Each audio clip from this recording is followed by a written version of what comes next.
Dates. Um, you go out and you already know her name is Sally. And you go out and you look at her and you say, "You're Sally." And then a few moments later you say, "Yes, you're Sally."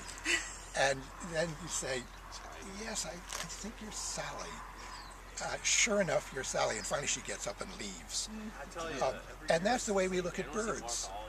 So it's very hard to look at birds, I'll suggest something later, in ways that permit you to see them as other creatures leading their lives to which we've assigned some names, and not simply firmer and firmer identification.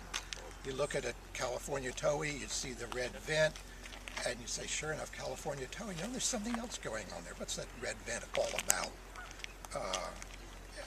What feathers are really involved, and so on.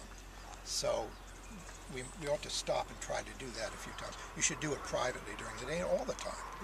Once a day, try to look at a bird in a new way.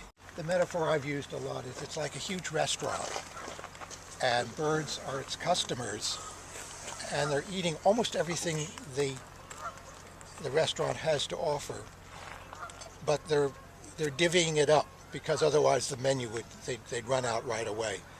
So you see all these different ways of eating fish that we've been seeing, and then you see all these different ways of grazing as vegans on shallow water, the geese and all these babbling ducks.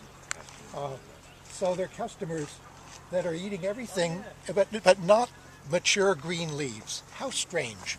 All this food, and after the lettuce sprouts or things like that, birds don't eat it. Everything else, insects do, mammals, everything else is eating this green stuff. But something about leaves, mature leaves, birds don't exploit.